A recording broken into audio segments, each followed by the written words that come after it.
Buenas noches, bienvenidos a este programa de Ciudadanos para los Ciudadanos.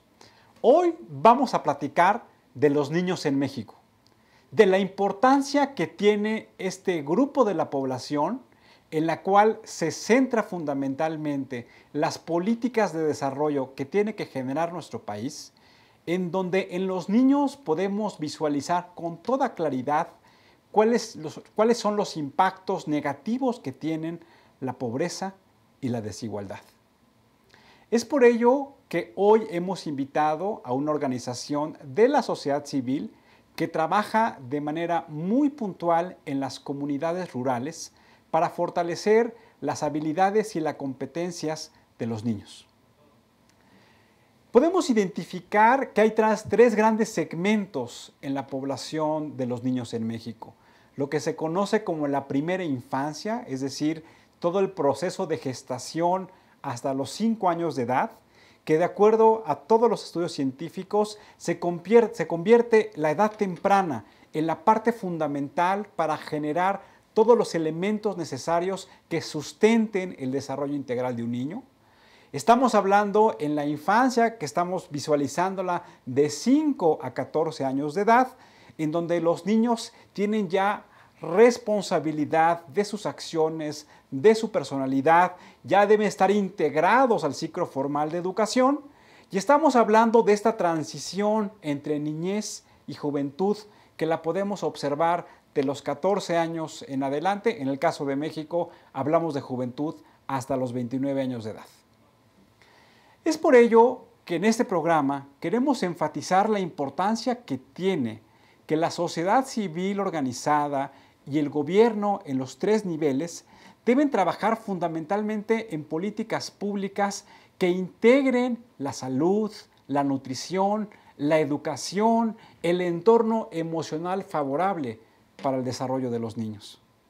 Y eso conlleve a que esta nueva generación de niños que están creando en nuestro país, sobre todo en las comunidades rurales, sean la base fundamental para sustentar políticas de desarrollo, pero también para formar una cultura ciudadana de comunidad con valores de integridad, ética, trabajo en común, y eso lleva entonces a una realidad distinta a la que se vive en nuestro país, sobre todo en las zonas rurales. Es por ello que hoy hemos hecho preguntas a ciudadanos como tú y como yo, para saber si realmente, y parece que es una pregunta muy vana, pero en realidad es muy importante, ¿cuál consideran que es la importancia que tiene para nuestro país que los niños crezcan sanos, tengan un desarrollo integral, que accedan a la educación?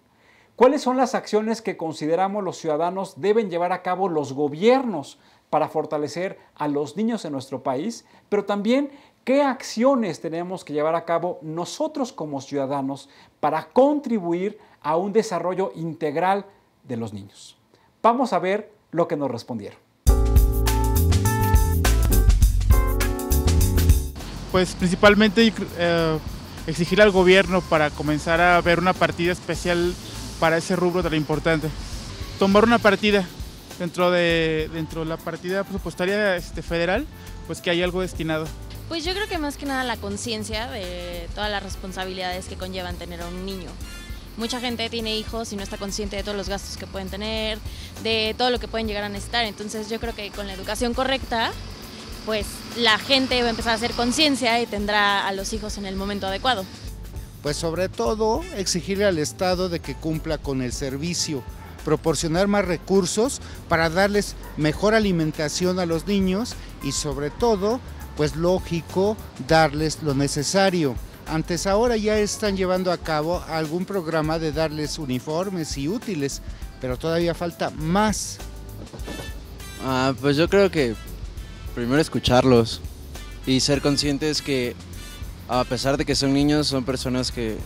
son personas que tienen un criterio, un pensamiento y una manera de ver las cosas y que eso mismo les da el derecho a expresarse y a que sean escuchados. Pienso que primero que nada es preguntarle a ellos qué es lo que quieren y qué es lo que les gusta y tomarlos en cuenta, porque a veces dicen cosas pero son muy locas o no las entendemos y los dejamos como que, ajá, sí, como no.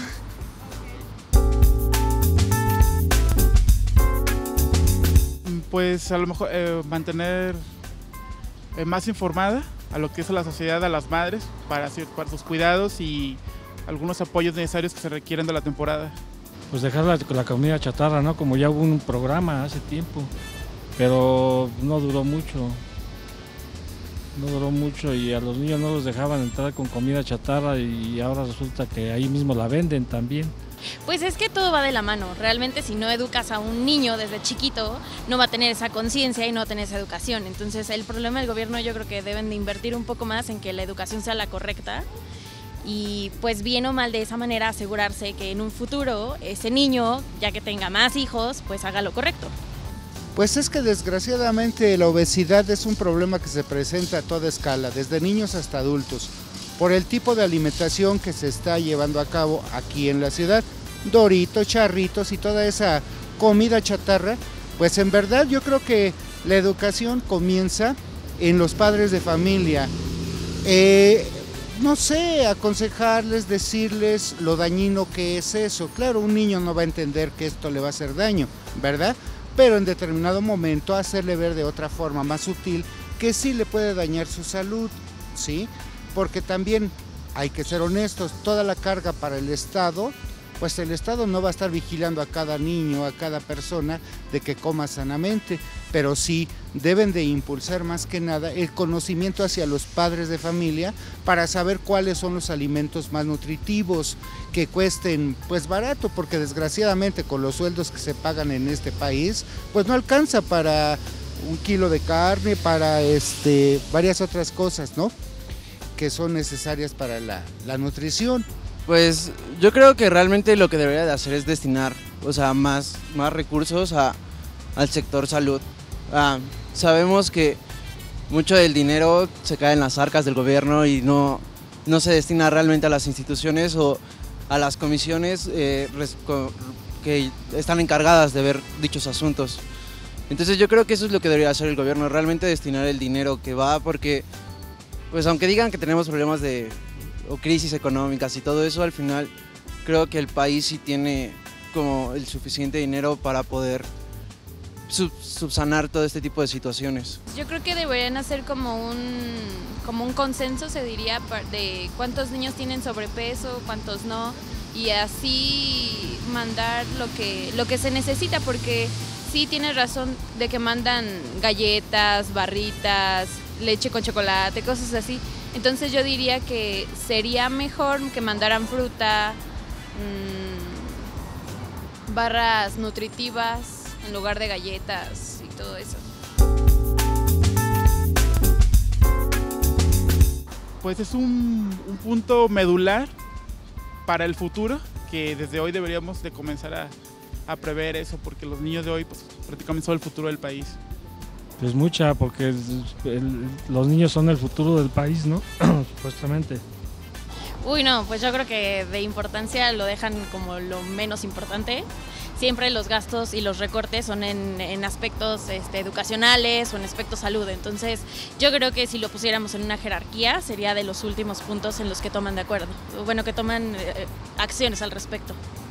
Pues es una importancia de primer orden, toda vez de que los niños es la base para el futuro del país. Entre más nutridos estén, pues mayormente van a desempeñar. Es lo que se dice, el mexicano, no es flojo, que no rinde, no produce. Carajo, pues si con este maldito sueldo, si tuviéramos uno de un funcionario inútil que hay, entonces sería otra cosa. Le exigen con 73 pesos, creo está el salario, ¿no?, a un pobre trabajador que rinda más, que desayuna una torta de tamal, un atole aguado, pero no, el mexicano es flojo. Aliméntelo bien y carajo, vamos a estar al nivel de cualquier otro país, porque tenemos lo mismo que otro país: cerebro, cuerpo, manos, inteligencia, etcétera, ¿no?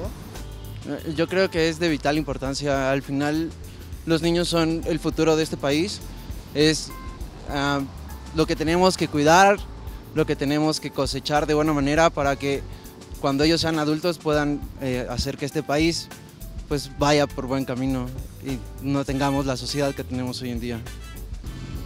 Pues es muy importante porque ellos son el futuro del país y si no les damos una buena alimentación, pues cómo van a crecer. Y si no les damos una buena educación, pues qué se va a esperar de México en unos 15 años cuando ya decidan qué estudiar o ya estén estudiando algo o peor aún no estén estudiando nada.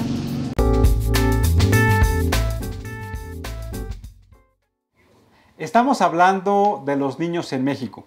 Como pudimos observar en las entrevistas de ciudadanos, pues claramente los niños tienen que ser parte fundamental del eje de las políticas públicas. Los programas públicos deben estar sustentados en los presupuestos adecuados. La sociedad civil debe trabajar de manera articulada para lograr que los niños tengan los elementos que les permitan generar un desarrollo integral.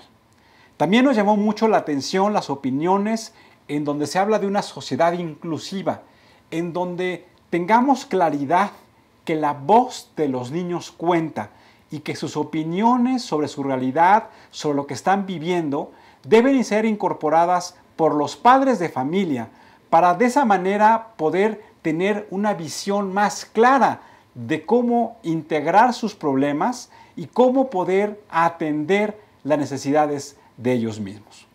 Como todos los programas, hoy nos acompaña Alfonso Rodríguez para que sigamos profundizando con el tema de los niños en México. Alfonso, ¿cómo estás? Bienvenido al programa. Hola Tulio, ¿cómo estás? Alfonso, hemos un poco analizado cuáles son las características de los niños en México, pero me parece que donde debemos de partir es cómo está integrada la población de los niños respecto a la población en general. ¿Qué nos puedes platicar? Pues mira, si nos ponen la primera gráfica, hablamos exactamente de la población infantil en México y hoy de los 120 millones de mexicanos, los niños representan 40 millones de mexicanos, que es alrededor del 30% de la población total. Y si lo dibujamos como en términos de un tema que es bastante triste, podríamos hablar del tema de la pobreza. Y hoy en México existen alrededor de 53 millones de mexicanos en pobreza, de los cuales pues, es un porcentaje bastante alto, son 28 millones de niños que se encuentran en esta situación y alrededor de 5 millones de niños y jóvenes en pobreza extrema. Cabe destacar que esta cifra que habla Alfonso de los 40 millones, estamos hablando, entiendo, de niños y jóvenes hasta 17 años de edad, ¿es correcto? Hasta 17 años de edad. Lo digo porque siempre es importante saber exactamente dónde hacemos el corte.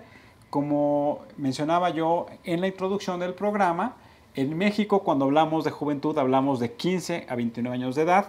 En otros países del mundo se habla de 15 a 24, en otros de 15 a 25, y por eso creo que es importante que tengamos muy clara esta cifra. Y de niñez de 0 a 14, a partir de los 15 ya serían considerados como jóvenes como tú. Ahora, llama mucho la atención el nivel de pobreza extrema en donde están ubicados estos 5 millones de niños.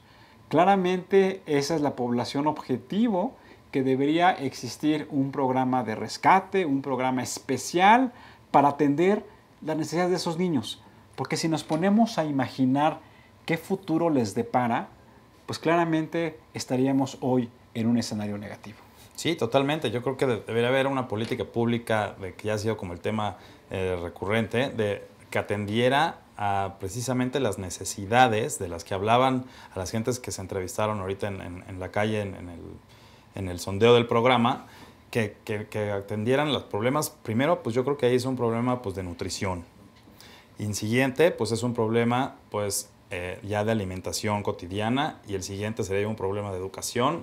Y que lo que conlleva todo esto pues, es un problema de desarrollo integral para que pudieran tener ellos, desarrollar las capacidades que les va a permitir pues, salir de esa situación de pobreza en la que hoy se encuentran. Sé que ahorita vas a presentar una gráfica, pero nada más yo quisiera agregar también hoy cómo parte de este problema está siendo los embarazos, lo que le llaman embarazos infantiles y juveniles, y ahorita vamos a ver la gráfica. Antes de entrar a ello, también me gustaría preguntarte, hoy en nuestro país se habla de que somos un país de jóvenes, un país que tiene un bono demográfico y que en la literatura mundial, cuando los países tienen bono demográfico, son los que tienen la capacidad de generar nuevas potencialidades para que de esa manera estas generaciones, cuando pasen a la vida adulta, hayan tenido la educación formal e informal, hayan tenido la formación de técnicas, habilidades y conocimientos que permitan transformar el sistema productivo y por lo tanto darle mayor competitividad a nuestro país.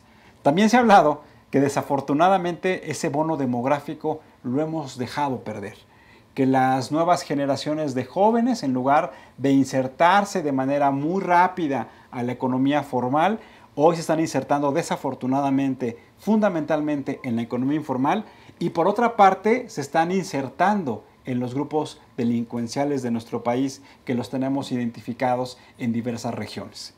¿Qué nos puedes platicar, Alfonso, de cómo ha venido evolucionando la tasa de crecimiento de la niñez en México? Pues mira, traemos una tabla muy interesante del INEGI que habla de la población de 0 a 14 años, o de la niñez, y habla que a partir de 1930 la población que era de 6.5 millones de jóvenes en ese entonces, perdón, de niños en ese entonces, tenía una tasa de crecimiento del 2.3 y eso es lo que estamos viendo ahorita en la gráfica, es ese crecimiento que ha habido del 2030 a hoy al 2000, que es el último año en el que se dio un crecimiento, pues vemos cómo se venía incrementando y se fue creando lo que tú ahorita llamaste el bono demográfico y que yo coincido contigo en que ha sido uno de los situaciones que más se ha hablado y que se debería de aprovechar y que hoy pues estamos teniendo los resultados de que dejamos pasar esa oportunidad. Me llama la atención que en esta gráfica, como podrán ver nuestros amigos, cuando hablamos de la década del 2010, ya estamos hablando que tiene una tasa de crecimiento cero. Y eso significa entonces, si vemos la curva donde tuvo una pequeña joroba y hoy ya viene en caída, es que la tendencia es que se estabilice y que ya no haya nuevas formaciones. Sí va a haber nuevas formaciones de hogares, sí va a haber obviamente nuevos nacimientos, sí, pero eso lo que significa es que se va a estabilizar la formación de nuevos hogares y se va a estabilizar la creación, si lo vemos con el componente total de la población, de nuevos niños. Es correcto. Y lo que se estaría viendo en esta gráfica es que, como tú bien dices, se empezaría a ver esa joroba, ¿no?, de crecimiento, pero empezaría a ver una caída de lo de 32, y entonces empezaríamos a ver a 30 y así empezaría a bajar la situación del crecimiento de la población infantil. Y eso entonces lo que quiere decir, Alfonso, es que hoy el bono demográfico de nuestro país empieza a tener una tendencia negativa. Es decir, teníamos una discusión hoy en la mañana de cuándo se acaba este bono demográfico, lo tendremos para el próximo programa que hagamos con ustedes, en tratar de identificar, ya estamos en la segunda etapa, estamos, pienso yo, en la madurez de la segunda etapa de este famoso bono demográfico. Sí, esto lo que quiere decir, Tulio, es que ya no vamos a ser un país de jóvenes, sino que más bien vamos a ser un país de adultos y en el transcurso del tiempo, pues vamos a ser en su mayoría adultos mayores. Y ahí la gran pregunta que tenemos que hacernos es si la estructura de la economía y la estructura social de nuestro país se ha transformado, pues primero, para sustentar las pensiones de los que pasarán de ser adultos a adultos mayores. Segundo, si la economía formal está creciendo de manera adecuada para darle cabida a todos estos jóvenes que van a querer no solamente educación, sino van a querer trabajo. Y un trabajo, como dice la OIT, de calidad y bien remunerado. Es correcto, Tulio. La siguiente gráfica y el siguiente tema es precisamente el tema del empleo. Y es también un dato que, si bien vemos la gráfica, en 1990 era casi el 70% de la población infantil que tenía la necesidad de trabajar. Vemos que en el 2000 se viene reduciendo para llegar al último censo, que fue en el 2010, a llegar a un poquito más arriba del 45% de los niños que tienen la necesidad de trabajar. Es decir, en 1990 el 70% de la población estaba en edad de trabajar. Quiere decir que si viéramos la curva demográfica, la parte más grande, o sea, la panza, si le queremos llamar, y perdón que use un término muy coloquial, estaba en los niños. Hoy claramente, si imagináramos esta pirámide, quiere decir que esta base que eran los niños va a ir transitando a los jóvenes para después hacer esta transición a la vida adulta. Y esta gráfica lo que nos estaba observando es que en el 2010 estamos pasando de 7 de cada 10 niños, ¿es correcto? Sí, es correcto. 7 de cada 10 niños que estaban en edad de trabajar, ahora únicamente va a ser 4 o sí, casi 5 de cada. ¿Es correcto? Es correcto, es correcto. Y pues también que estos niños que están en edad de trabajar, que es a partir de entre los 12 y los 14 años, ¿no? que es ya cuando los que tienen como esa necesidad de trabajar por distintas razones para que pueden trabajar en labores domésticas, pueden trabajar, que a veces son empleos no remunerados y que es como ayuda en la casa, también pudieran empezar a trabajar por ayudarse para compensar en el gasto familiar. Otra de las situaciones en las que los niños empiezan a trabajar es porque necesitan también ayudarse a ellos mismos para poder estudiar y salir adelante. Y la otra es pues, para cubrir sus propios gastos. O sea, en esta interpretación de la gráfica lo que estamos diciendo es la población económicamente activa que está en edad de trabajar ahora va a ser mucho mayor, versus que antes, en los 30 años anteriores, teníamos mucha población concentrada en la niñez, y esa transición de niñez a juventud y de juventud a adultez, hoy ya la estamos viviendo. Es correcto. Vamos a ver la siguiente gráfica, Alfonso. Entiendo que es la gráfica en donde estamos hablando de los embarazos en tanto infantiles como juveniles. Es correcto. Aquí en realidad estamos hablando son infantiles, aquí estamos hablando de mujeres entre 12 y 14 años y lo que podemos observar es que el 96% del total de las mujeres en ese rango de edad de 12 a 14 años, el 96% no ha tenido un embarazo de un niño vivo, ¿no? Digo, de un niño que nace vivo. Y el 4% ha tenido, en la encuesta que se levantó, no contestó específicamente. Entonces es un dato que está ahí como volando. Por lo tanto, en la encuesta solamente el 3%, el 2.4%, que si lo bajamos a números absolutos son 3 de cada 1000 niños de entre esa edad, han tenido un embarazo. Es decir, déjeme dar otra interpretación de la misma gráfica, por eso ponemos las gráficas para poder comentarlas con ustedes. Hoy claramente la edad en donde predomina el embarazo de niños, embarazo de niñas, estamos hablando que es a los 14 años. Todavía los niños de 12 y de 13 años tienen un impacto marginal, pero estamos viendo de manera desafortunada que ya las niñas a partir de 14 años están empezando a estar en proceso de gestación. Y eso pues, lo que nos llama es a trabajar con la sociedad civil, con los gobiernos, en políticas de educación, de información, con herramientas de comunicación muy objetivas para que los niños y las niñas tengan claridad de la responsabilidad que es asumir al poder crear una familia. Pues sí, y justamente hablando del tema de la familia, el tema de lo que sucedió el fin de semana, que es un tema que precisamente este es uno de los temas yo creo que de suma relevancia y que yo creo que convocaría a la sociedad civil para poder salir a las calles y exigir a las autoridades o exigirnos a nosotros mismos incluso que tengamos mucho mayor cuidado en cómo podemos combatir este tema de los embarazos en los infantiles. Se me hace que hoy el tema de la familia que hoy está tan debatido en los medios de comunicación, yo creo que este es uno de los temas que pudiéramos también poner en la mesa. Pero fundamentalmente también, Alfonso, no solamente el tema del embarazo, sino sobre todo el desarrollo integral del niño. Y quisiera que en eso enfatizáramos. Hoy, si los niños no tienen los elementos nutricionales adecuados, hoy, si los niños no crecen en un ambiente de estabilidad emocional, hoy, si los niños no tienen los elementos adecuados de una educación formal, hoy, si los niños no tienen la capacidad de retener lo que están leyendo, la capacidad de resolver una operación matemática sencilla, la capacidad de poder aprender otro idioma a través de un marco lógico de pensamiento y de aprendizaje, pues quiere decir que esos niños desafortunadamente no tendrán las habilidades mínimas que les permita competir con otros niños de otras partes del mundo en una economía competitiva y de alta producción.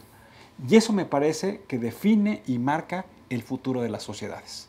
Pues sí, y no es cosa menor, porque hoy estamos hablando de un rango de 5 millones de niños que están en esa situación. En la extrema pobreza. Extrema pobreza, que no van a tener, desde mi punto de vista, ninguna de esas oportunidades y que esos mismos van a ser generadores de pobreza. Entonces, estamos haciendo en el presente, porque yo pienso que hoy que los niños son el presente, no el futuro como hemos venido manejándolos. Yo creo que son el presente y debemos de atenderlos en el presente y no esperarnos a que pues, sea el futuro para que ellos se atiendan con sus propios recursos. A lo que iba, y me desvié porque me ganó la emoción, porque yo creo que son el presente de los niños, es que efectivamente debemos de tener programas muy, muy específicos para la atención de esos 5 millones de personas que hoy se encuentran en esa situación de extrema pobreza, que son niños. Y claramente también lo que tendríamos que identificar es cuáles son las necesidades que tienen los niños en las zonas urbanas y los niños en las comunidades rurales, que pareciera ser que son las mismas, pero son diferentes.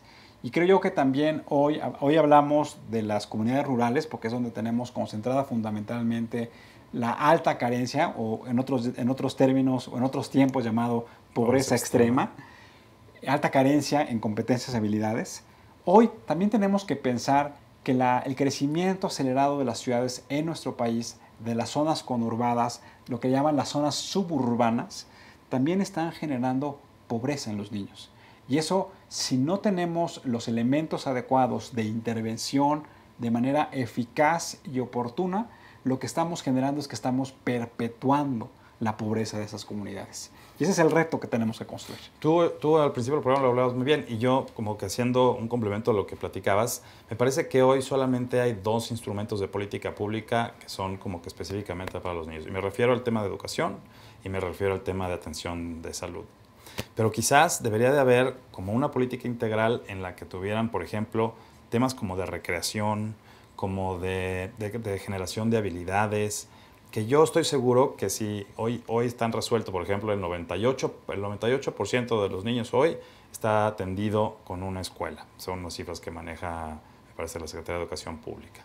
Y similar, por ahí del 70%, 60% están atendidos con un sistema de salud formal. Entonces, pareciera que el resultado que ha tenido la política pública en esos 2, por lo menos en tema de cobertura, pues parece que está resuelto. Pero no en tema de evaluación de impacto, porque tiene que ver con la calidad de la educación y la calidad de los servicios de salud. Y esos son solamente dos factores. Pues yo creo que sí tendría que ir más allá. Por ejemplo, tenemos que ver la calidad de las ciudades, porque hoy el tema de la violencia afecta directamente a los niños que no pueden salir a andar en bicicleta, por ejemplo. Perdón, Poncho, que te interrumpa. La calidad de los padres, porque me parece que a nadie nos enseña a ser padres de familia. Nuestros padres nos transmiten los valores, nos transmiten los modelos de comportamiento dentro de familia. Pero hoy el tema de la violencia intrafamiliar también se constituye como uno de los principales problemas que aquejan a la sociedad. Y me parece que bajo esta visión del desarrollo integral de los niños, también tendríamos que estar planteando cuáles son las herramientas que permitan formar y darle las competencias a los padres de familia para dar un entorno, insisto, estable, de desarrollo, de educación formal, de competencias, de una visión ciudadana de cómo deben incorporarse y cómo deben trabajar los niños en las propias comunidades. Y cuando me refiero a trabajar, no un trabajo formal, sino un trabajo de compartir los valores, de recreación, que los niños tengan claridad de cuáles son las expectativas de futuro que tienen. Sí, totalmente, y que tengan la seguridad de que el futuro que les venga con ellos pues, va a ser mucho mejor de lo que hoy tuvieron sus padres. Alfonso, pues muchas gracias como siempre.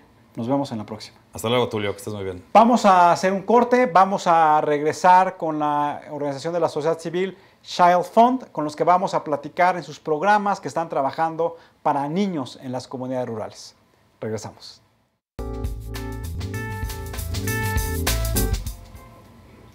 Estamos hablando de la niñez en México. Como vimos en las 2 partes anteriores de este programa, una de las características fundamentales de los niños en México es generarles las competencias, las habilidades, un entorno saludable y sustentable en donde ellos puedan tener todos los atributos necesarios para mejorar su desarrollo. Una de las organizaciones de la sociedad civil que ha venido trabajando durante muchos años en fortalecer estas habilidades, estas competencias y en especial a los niños que habitan en las comunidades rurales de nuestro país es Child Fund. Y hoy nos acompaña la responsable de los programas, Valeria Suárez. Valeria, gracias por acompañarnos el día de hoy. Hola, muchas gracias por la invitación. Valeria, pues para iniciar este programa, esta conversación, me gustaría preguntarte, ¿qué significa para ti ser un buen ciudadano? Para mí, ser una buena ciudadana significa pues cumplir con la parte social, estar al pendiente de la comunidad, que creo que es algo que hemos perdido un poco en la sociedad actual. Estamos como acostumbrados a ir ensimismados, ¿no? Y creo que ser un buen ciudadano es preocuparnos un poco más por la gente que está a nuestro alrededor también y por nuestra propia comunidad en la que vivimos. Que tú lo vives día a día porque ustedes trabajan de la mano con las comunidades, sobre todo en las zonas rurales. Platícanos Child Fund, cómo se forma, cuáles son sus principales actividades. Child Fund llega a México porque venimos de una oficina que está en Estados Unidos. Child Fund International ya tiene más de 73 años. Child Fund en México tiene 43. Y llega primero como una organización trabajando principalmente con escuelas y con orfanatos. Posteriormente pasamos a trabajar en comunidades mucho más marginadas y con población de infantes, niños y jóvenes, pero en comunidades indígenas. Lo que actualmente trabajamos con organizaciones de la sociedad civil que están en las mismas comunidades y a través de ellos operamos nuestros programas en diferentes temáticas.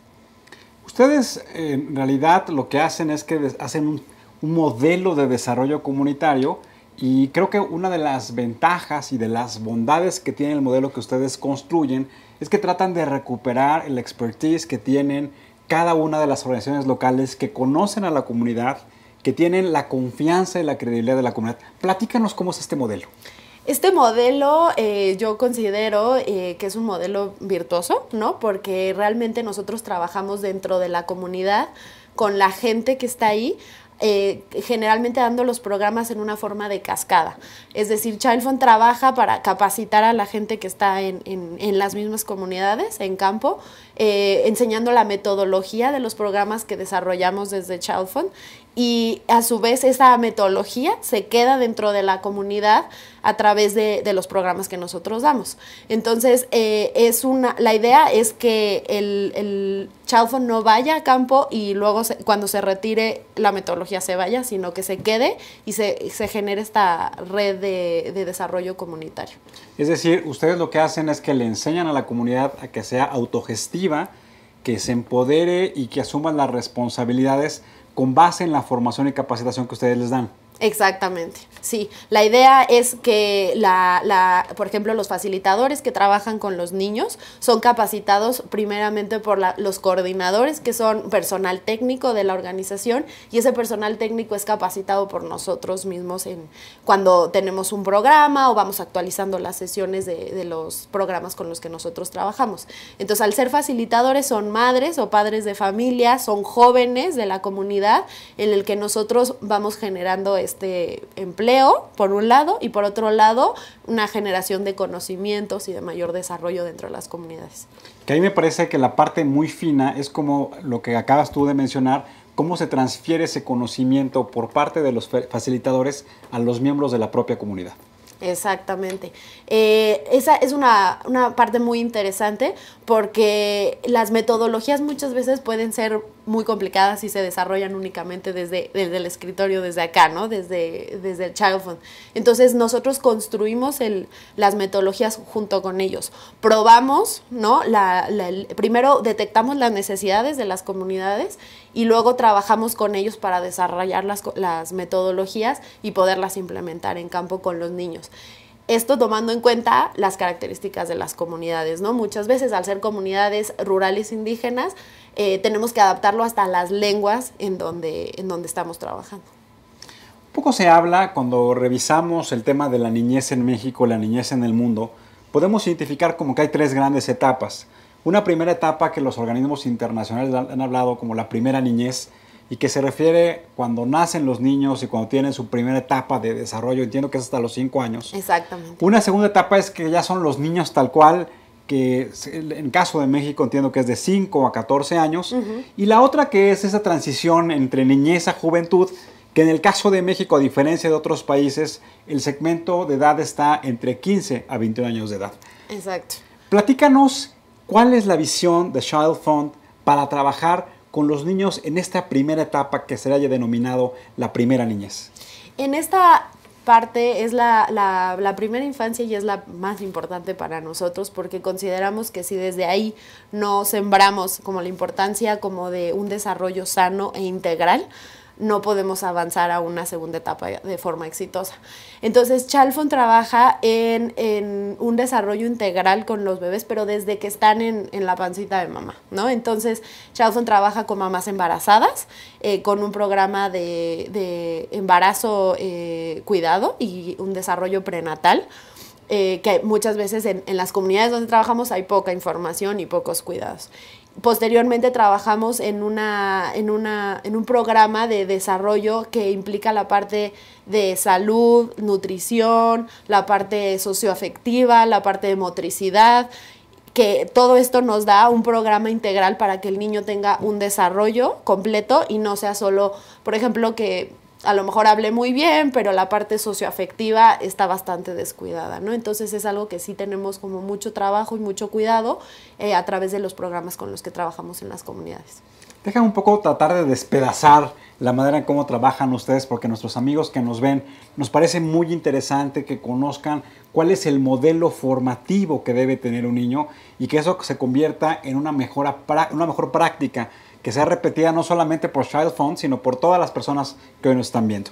Y déjame detenerme en la primera niñez. Claro que sí. Cuando hablamos de primera niñez, hoy una de las características de nuestro país es que los índices de embarazo infantil y juvenil han crecido de manera muy significativa. ¿Cómo ustedes están observando cuáles son los instrumentos de política pública, los que pueden llevar a cabo ustedes en su articulación con la sociedad civil organizada a nivel local para prevenir estos embarazos infantiles y juveniles? Lo que estamos haciendo en Child Fund es empezar a trabajar con las comunidades en la parte de embarazo, la prevención de embarazo, ¿no? Como tú bien lo dices, el embarazo a temprana edad es un índice como muy común dentro del país y lo que nosotros estamos tratando de trabajar es en la prevención del mismo, ¿no? O por lo menos que sea a temprana edad, ¿no? Tratando de mover este índice de embarazos de 11, 12, 13 años a un índice pues al menos de la mayoría de edad, ¿no? Entonces lo estamos tratando de trabajar en conjunto en cada comunidad con las instancias gubernamentales, las instancias de salud para hacer trabajo en conjunto, ¿no? No hacer un esfuerzo aislado sino realmente que venga como desde un trabajo como más en unión, ¿no? No somos especializados en esta parte de embarazo, por lo mismo tratamos de hacer alianzas y vamos trabajando en conjunto para poder realmente llegar más a fondo a los diferentes temas con los que trabajamos. ¿Y ustedes ya han tenido una evaluación del impacto que han tenido las acciones que han hecho ustedes en cuanto a la prevención del embarazo? Realmente la prevención de embarazo hemos estado empezando a medir, ¿no? Los índices de cómo ha ido bajando. Tenemos pocos años trabajando esta parte de embarazo a temprana edad y viendo cómo ha disminuido, pero sí te puedo decir con alegría que en las comunidades donde trabajamos el índice se movió de antes tener una curva que empezaba a los 11 años y actualmente los embarazos en las comunidades donde nosotros trabajamos se está moviendo a los 15, 16 años, ¿no? Entonces sí podemos hablar que hemos estado incidiendo en esta parte con las jovencitas y con los jóvenes en donde nosotros estamos. ¿Y a qué le atribuyen este factor de éxito? ¿A la información? ¿A una mejor educación? ¿Cuáles serían los elementos de la intervención que ustedes han hecho en estas comunidades que llegue a desplazar esta edad de embarazo juvenil? Yo creo que son ambas cosas. Una parte importante es el programa de prevención, pero muchas veces los jóvenes por la edad en la que están tienen un poco a lo mejor de desidia de ir a estas pláticas y de informarse. Entonces no solo a veces es dar información, sino también como darles otro panorama de lo que pueden hacer en su vida, ¿no? Si no si a lo mejor no empiezan su vida de papás o mamás tan jóvenes, ¿no? Porque muchas veces al tener un bebé a los 11, 12 años, pues realmente ya se perdieron de muchas cosas que a lo mejor podrían haber empezado a hacer, ¿no? Entonces, el darles este panorama de opciones, darles esta visibilidad hacia el mundo, pues realmente creo que nos ha ayudado para que ellos también tomen decisiones de otra forma, ¿no? Oye, Valeria, y ahorita que hablabas de una es identificar a qué edad y tratar de mover la edad a que sea la mayoría, es decir, que en lugar de 11, 12 pasen a los 18 años. Exacto. La otra es, me imagino, y quisiera preguntar, están trabajando en ello, una vez que estas personas a muy temprana edad, yo tengo una hija de 11 años y no me imagino que fuera madre, por ejemplo, es cómo poder ayudarles a los padres niños o a los padres muy jóvenes para poder asumir esa responsabilidad. ¿Tiene algún programa que vaya orientado en ese sentido? Sí, cuando comentaba esta parte que nosotros trabajamos ahora sí que desde la parte de educación prenatal, es este programa, ¿no? O sea, si tenemos una jovencita que por un lado está inscrita con nosotros y resulta embarazada, lo primero que se hace pues es trabajar con ella la parte pues social y afectiva y pues que pueda asumirlo, ¿no? Porque es un cambio como tú dices, a los 11 años no sabemos si cómo lo pueden tomar. Entonces se trabaja esa parte y posteriormente como que pueda entender todo lo que está pasando en su cuerpo a nivel emocional, a nivel psicológico y la responsabilidad que eso también va a implicar. Posteriormente también se trabaja con los padres de forma directa como para tratar de que ellos le den apoyo, ¿no? Porque en las comunidades... Es decir, en este caso con los abuelos. Con los abuelos, exactamente, que ellos se vuelven un factor muy importante dentro del embarazo, ¿no? Entonces se trabaja con ellos para que entiendan la situación, ¿no? Y en la organización comunitaria, sobre todo, se les da mucho apoyo para que sigan yendo al programa y se sigan ahora sí que capacitando sobre la situación en la que están viviendo, ¿no? Porque si nada más es una plática, pues realmente a ellos no les va a servir mucho, ¿no? Entonces, y puedan seguir tomando una decisión de seguir estudiando, de seguir con su vida, seguir con sus planes, independientemente de que sean madres o padres de familia. Mencionabas tú también hace unos minutos que en esta primera infancia es muy importante tener los elementos de salud y nutrición perfectamente articulados. Exacto. Todos los que somos padres, somos papás, sabemos claramente que si no alimentamos de manera adecuada a nuestros hijos, si no establecemos hábitos nutricionales y de salud desde los primeros años, pues después estamos viendo los efectos negativos que tiene que ver con eso. Y hoy estamos viendo que nuestro país también es líder en obesidad infantil. Exacto. Platícanos cómo trabajan ustedes en esta primera infancia en las comunidades en términos de salud y nutrición. Nosotros tenemos un programa integral de nutrición. Como tú bien lo mencionas, en la primera infancia es en donde más énfasis hacemos en este programa. No quiere decir que en las otras etapas de vida no lo dejemos de lado, pero sí definitivamente en la primera etapa es vital. Entonces nosotros lo que hacemos es trabajar con las mamás, porque ahí es la importancia de las mamás de ¿Qué debo de prepararle? Pero ¿con qué recursos le puedo preparar esto? ¿No? Porque muchas veces lo que se enfrentan las familias es a que no cuentan con la alimentación balanceada. Entonces, se trabaja con ellas la parte de talleres nutricionales, de lo importante de la alimentación, los complementos que tienen que tener los bebés, pero por otro lado también se les da talleres de cocina en los cuales se les enseña qué preparar para que sea una alimentación balanceada para sus hijos y para su familia completa. Aunado a esto, tenemos un programa de huertos familiares en donde les enseñamos a cómo tener estos alimentos dentro de su propio hogar, ¿no? Cosecharlos y obviamente esto adecuado a la región en donde estamos. Sabemos que las regiones de nuestro país, los climas y demás son súper diferentes, entonces no podemos cosechar lo mismo, ¿no? Entonces les damos un programa en donde puedan tener los alimentos, digamos, con accesibilidad en su hogar, por otro lado que sepan qué preparar y por otro lado pues que sepan balancearlo, ¿no? Valeria, hablábamos en este país, desafortunadamente la pobreza está concentrada en las zonas rurales. Sí. Y en las zonas rurales siguen estando los indicadores muy altos, donde hay mayores integrantes de la familia, es decir, los padres tienen más hijos. Uh-huh. Ustedes que trabajan de la mano como estas comunidades, ¿cómo podrías retratar una familia rural? Si yo te la describiera, sí. Pues Desgraciadamente en esta parte, cuando nosotros vamos a hacer las visitas a las comunidades, vemos pues cualquier cantidad de cosas, ¿no? En general vemos familias de muy escasos recursos con una casa a lo mejor de madera, a lo mejor de lámina, a lo mejor de pues de cemento, ¿no? En algunos casos, pero en condiciones que no son las más saludables también para los miembros de la familia, no solo para los niños. Casi siempre las familias tienen de 3 a 5 o 6 hijos, ¿no? Y son casi siempre muy seguidos, ¿no? Entonces el problema de esto es que muchas veces pierden un poco el cuidado, a lo mejor dentro de un pequeño y el otro, ¿no?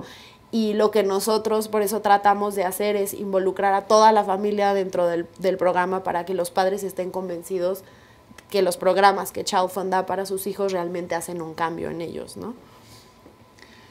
Otra de las características creo que es importante de Child Fund es que trabajan con organizaciones locales. Sí. Nuestros amigos que nos ven se estaban preguntando si quisieran ellos contribuir de alguna manera a mejorar la realidad de estas familias y de estos niños en las comunidades rurales, ¿qué es lo que pueden hacer? ¿Cómo podían trabajar con Child Fund?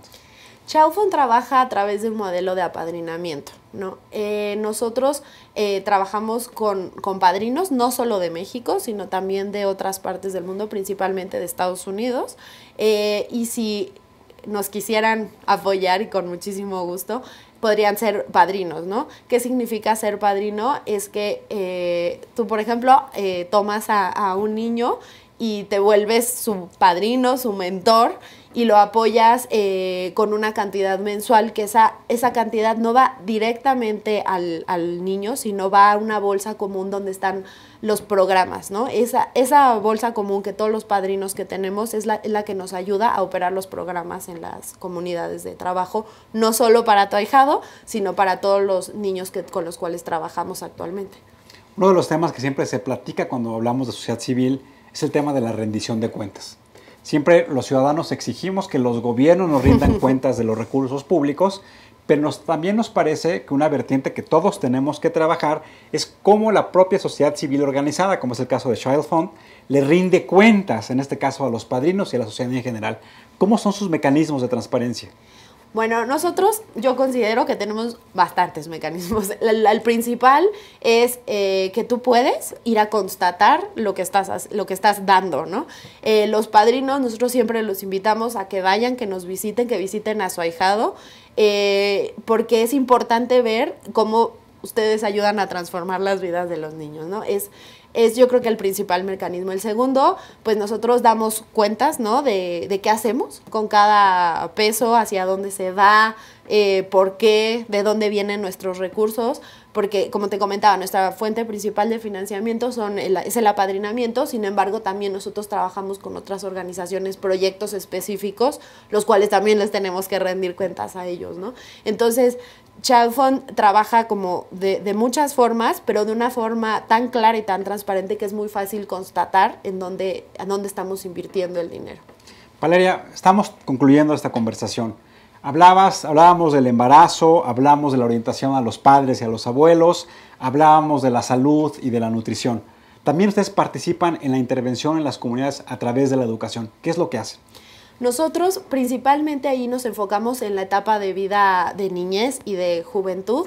En juventud específicamente tenemos trabajo con algunas preparatorias en línea, ¿no?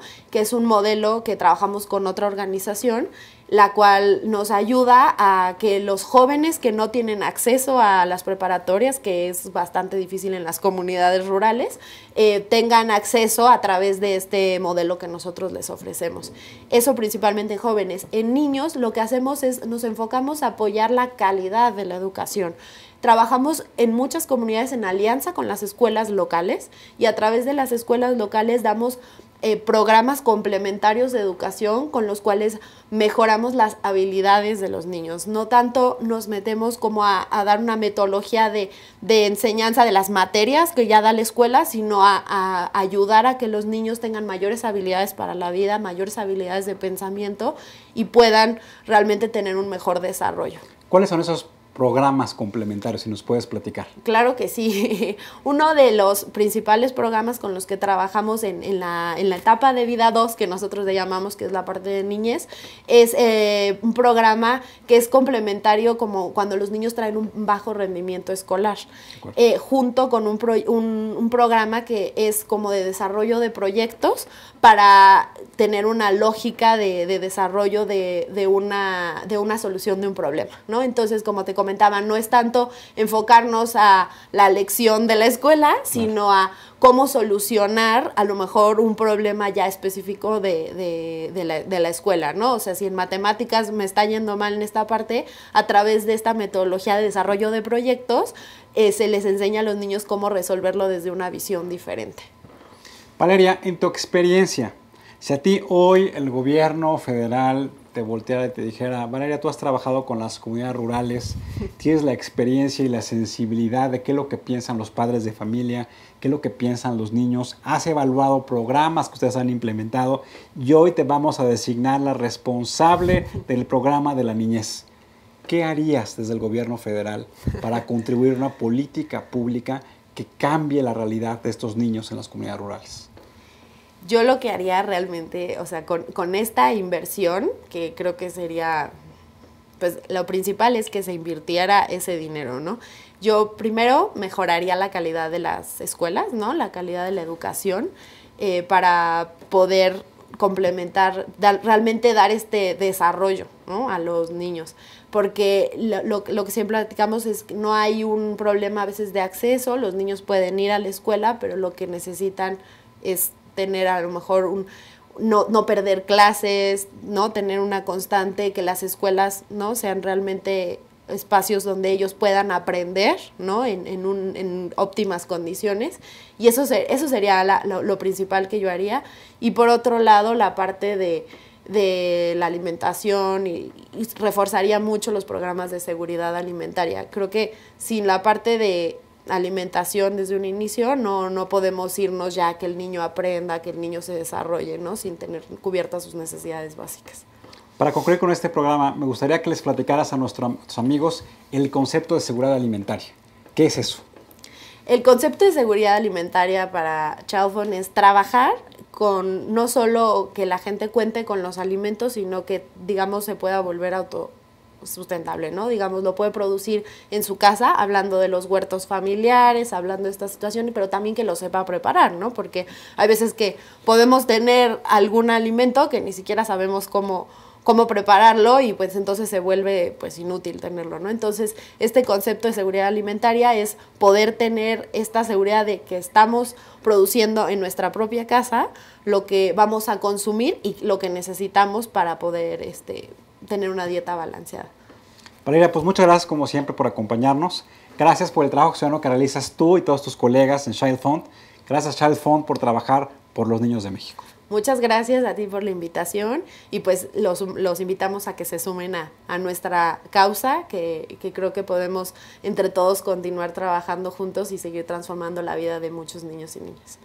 Pues amigos, nos quedamos con la idea de la importancia que en nuestro país concentremos esfuerzos, trabajemos con la sociedad civil para cambiar la realidad de estos niños en las comunidades rurales, que les demos los elementos necesarios para su desarrollo, que sepan las comunidades en cómo construir las habilidades y competencias que les permitan a estos niños empoderarse, que permita a la propia comunidad empoderarse para transformar su propia realidad y que tengan los elementos básicos de salud, de nutrición y educación que permitan la tan anhelada movilidad social de nuestro país. Que las comunidades rurales y que estos niños tengan una expectativa de futuro distinta a la que hoy tienen. Muchas gracias por acompañarnos el día de hoy. Recuerden, ante todo, seamos buenos ciudadanos. Nos vemos en la próxima.